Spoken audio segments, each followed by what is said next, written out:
রমজান মাস মানেই একটা অন্যরকম আধ্যাত্মিক আবহ, কিন্তু কখনো কি ভেবে দেখেছেন এই পবিত্র মাস শুরু হওয়ার ঠিক আগের দিন শয়তানের অফিসে ঠিক কি হয়? একটা ভাইরাল কমেডি স্কেচ আমাদের ঠিক সেখানেই নিয়ে গেছে, শয়তানের বছরের শেষ কর্মদিবসে।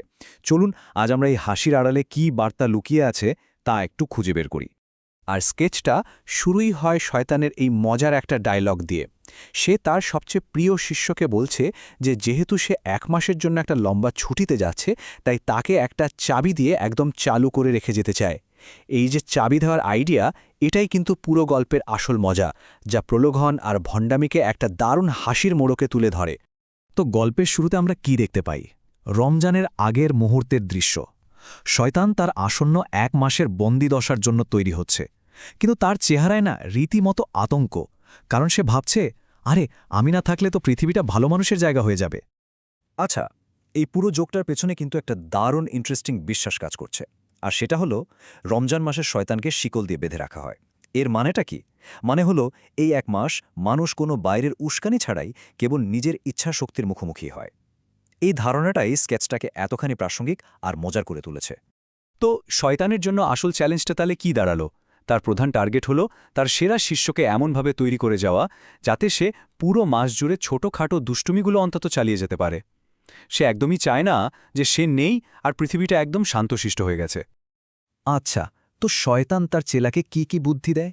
এখান থেকেই কিন্তু আসল কমেডি শুরু। সে তার শিষ্যকে এমন কিছু হাস্যকর পরামর্শ দেয় যা অনেকটা শয়তানের নিজের সার্ভাইভাল কিটের মতো।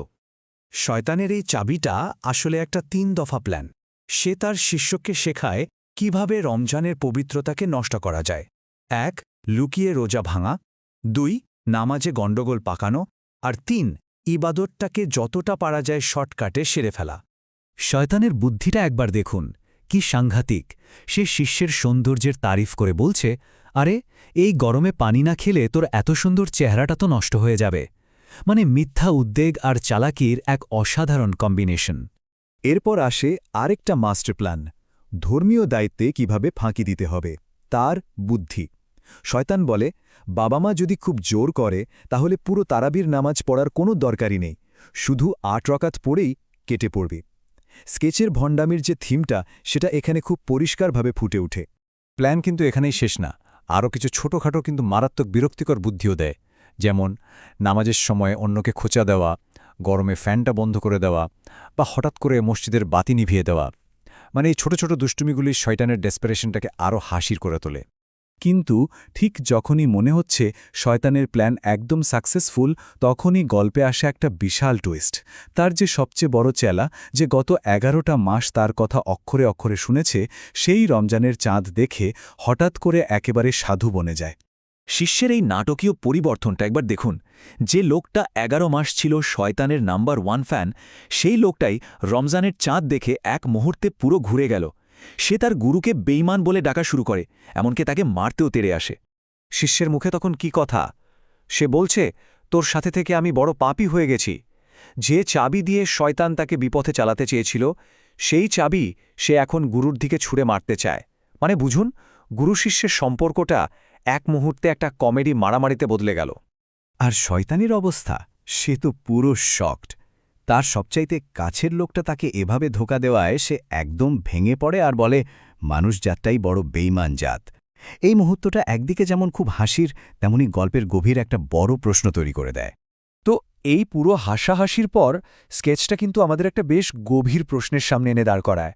হাসির আড়ালে লুকিয়ে আছে একটা খুব ধারালো ব্যঙ্গ। এখানেই আসল প্রশ্নটা চলে আসে, যদি রমজানে শয়তান সত্যি অনুপস্থিত থাকে, তাহলে মানুষের ভুল বা পাপ কাজের জন্য দায়টাকে? স্কেচটি আমাদের ঠিক এই প্রশ্নটির সামনেই দাঁড় করিয়ে দেয়। আসলে এই কমেডিটা ব্যবহার করা হয়েছে ব্যক্তিগত দায়িত্ববোধের ব্যাপারটা তুলে ধরার জন্য। এটা আমাদের ভাবতে বাধ্য করে যে আমরা কি সবসময় নিজেদের ভুলের জন্য বাইরের কোনো শক্তিকে দায়ী করে যাব, নাকি আমাদের নিজেদের ইচ্ছাই সবকিছুর মূল। এখানে এই বেঈমান শিষ্যটা আসলে একটা প্রতীক। কিসের প্রতীক? মৌসুমী ধার্মিকতার। মানে সেই সব মানুষদের যারা শুধু একটা নির্দিষ্ট সময়ে বা লোক দেখানোর জন্য ধার্মিকতার একটা মুখোশ পরে, কিন্তু বছরের বাকি সময়টা হয়তো সম্পূর্ণ অন্যরকমভাবে কাটায়। সবশেষে স্কেচটি আমাদের একটা খুব জরুরি কথা মনে করিয়ে দেয়। আসল লড়াইটা বাইরের কোনো শয়তানের সাথে না, লড়াইটা আমাদের নিজেদের ভেতরের সত্তার সাথে।